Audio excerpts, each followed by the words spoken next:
You asked for the best pineapple upside down cake, so now I'm bringing it to you. The cake is moist and has a perfect pineapple flavor. And the top has a delicious caramelized brown sugar, butter, and pineapple mixture that you can't miss. Let's get to it. Y'all asked me for it, so I'm going to show you how to make the best pineapple upside down cake with no box needed. This cake is too easy for you to actually need a box. You might think the secret lies just in the pineapples, but no, I'll show you where the secret lies with this pineapple upside down cake.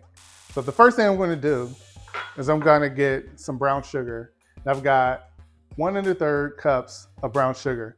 Now I'm using a cast iron skillet for this. You can use a square or rectangle cake pan. You can use a round cake pan, but I love to use a cast iron skillet for this. So I'm just going to sprinkle the brown sugar on the bottom of the skillet. And then to it, we're going to add some melted butter. And I got a 1/2 stick of melted butter. I'm just going to get a spoon and mix this together just so that I make sure that it's all mixed in properly. And then I'm going to spread it. Just give it like an even spread. And I'm just going to give this an even spread. I'm not going to do nothing too serious. It's going to spread out on its own anyway. Now, you could have done this in the reverse order. You could have put the melted butter on top and then the brown sugar. It wouldn't have made a difference. The same result's going to happen. It's going to caramelize, and that's going to be the result we want. So the next thing I'm going to do is I got my pineapples. So I've got pineapple slices and I've got the crushed pineapples. Now I'm going to start with the pineapple slices, and I'm just going to drain it. And I'm going to save this juice too, because I'm going to use it later, and I'll show you how I'll use it. I'm going to take some pineapples and just place them on the bottom of the skillet. And some people place them up along the sides, and you can do that too. But I'm just going to place them on the bottom. I don't add the pineapples up along the sides because I actually add the crushed pineapples to it as well, which you don't see in a lot of recipes. People don't typically mix both, but I add the crushed pineapples on top. So it gives more pineapple flavor. Plus I'm going to be adding pineapple to the cake too.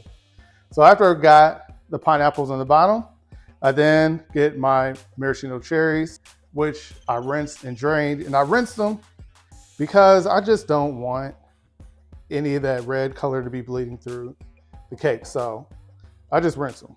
You don't really have to if you don't want to, but that's what I do with them. I said before, I really don't know what people do with maraschino cherries because I only see them in pineapple upside down cakes and drinks and cherry cordials. I never see them anywhere else. I've never seen people just take maraschino cherries and just eat them. Never seen that before. Now that I've got this done, I'm going to move on to making the cake mix.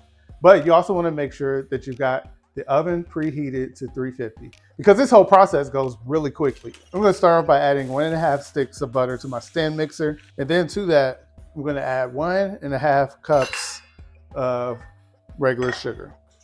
And I'm going to mix this over on medium speed for a couple minutes until it's lightened. I'm just going to cream the butter and sugar. While that's going, I'm going to get my liquids ready.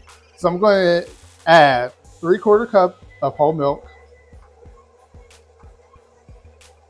And we're going to pour this into this larger container. Then I'm going to add 3/4 cups of that pineapple juice that I just drained from those cans. But that's not going to be the end of this pineapple juice. I'm going to do something else with it too. I'm just going to put both of those in this measuring cup together because it's going to make for easier pouring. So I've got this cream pretty good. So the next thing I'm going to do is add in my eggs, and I'm going to add them in one at a time. Then I'm going to add the second egg. Now I'm going to start adding in the flour. So I've got 2 1/2 cups of flour, and I'm just going to add it in thirds. And I like to put it on a parchment or a bendable cutting board because it just makes it a lot easier to pour into the stand mixer. So I'm just going to mix that on low. And I just want to get the flour incorporated so that it's not lumpy. So once I see it incorporated, I'm going to start adding in the milk and the pineapple juice. And I'm going to add half of that. And I'm going to let that get absorbed before I move on to adding the next third of the flour. All right, so now I'm going to add in the next third of the flour.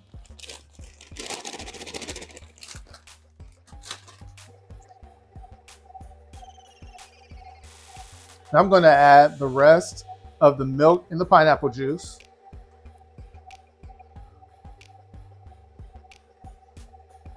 And I'm gonna add the rest of the flour.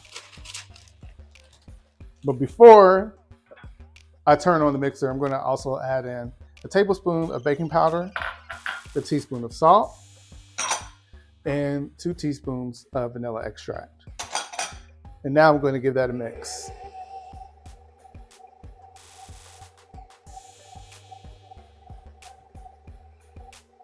All right, so that's done being mixed. That was it. That was just like a few minutes. I'm just gonna make sure that it's all nice and smooth. And you can see that it is. And one of the reasons that it is nice and smooth like this is because I let the butter, milk, and eggs come to room temperature before I added them. All right, now I've got my cake mix. It's ready. I'm just gonna pour it right on the top. And remember that you have your oven preheated to 350. You don't wanna just be sitting around waiting for the oven to preheat. So just make sure that your oven is preheated while you are actually mixing the ingredients. That's usually when I do it. So I usually preheat once I'm mixing the ingredients to get the oven time to come to temp. And by the time it's done, I'm ready to go. I'm just gonna smooth this out, make sure I spread it around. So I'm gonna go ahead and stick this in the oven, 350 degrees, 30 to 40 minutes. Remember I told you I have one more thing left to make with this pineapple juice. Well, at least one more thing left for now. I just don't wanna waste the pineapple juice. And while I'm waiting on that cake to bake, I might as well make use of it. Now, I love making these. I like the color too, but I like more so the pineapple flavor mixed in with it. If you never had one of these before, I don't know how much I can say on YouTube without getting in trouble. So I'll let you just kind of imagine what it is. I'm going to enjoy this while I wait for that cake to get done. We just want to make sure that this toothpick comes out clean and it isn't wet or with just a few crumbs. And that's how it looks. So we know we're done at this point. We can take it out of the oven. So this is done. And this took about 40 minutes. So I'm going to let this rest for about 5 minutes. And then I'm going to do the scary part, which is turning it out onto the serving tray. I always think that's the scariest part of making a cake because you never know exactly how it's going to turn out. You don't know if it's going to get stuck. You don't know what's going to happen. So we'll see. I'm going to give this 5 minutes. I'm going to come right back and then I'm going to try to turn it out. So I'm getting ready to try to get this up out of the pan. But the first thing I'm going to do is go along the edge of the pan. Just want to take every precaution I can. Try to make sure that I get this cake up out of here. All right. Are we ready? So I'm gonna flip this over now. I'm gonna take the chance. I'm gonna let this sit for about 5 more minutes before I remove the cast iron skillet because the brown sugar and butter mixture has caramelized some and it's gonna be a little drippy. So I wanna make sure that it seeps into the cake from the top instead of oozing down the sides. And so I'm just gonna give it a chance to do its thing before I remove the skillet. And then we're gonna see if it actually comes out in one piece. All right, here we go. Let's see if this comes out in one piece. 1, 2, 3. Ah!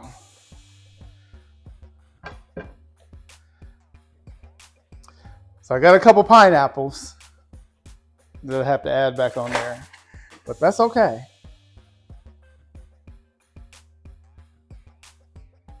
That's all right. I'll take those little couple pieces of pineapple slices over pieces of cake. I cannot wait to cut into it. I don't want to tilt it too much. I don't want it to fall over. It's still real warm. I'm going to give it some time. It's still real warm. So I'm going to give it about 20 minutes. We're going to come back. We're going to cut a piece so we can look, see what the inside of that cake is looking like.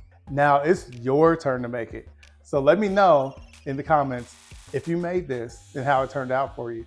And let me know if there's something else that you want me to make too, just like you did with this pineapple upside down cake. And I hope it turns out just as good for you as it did for me.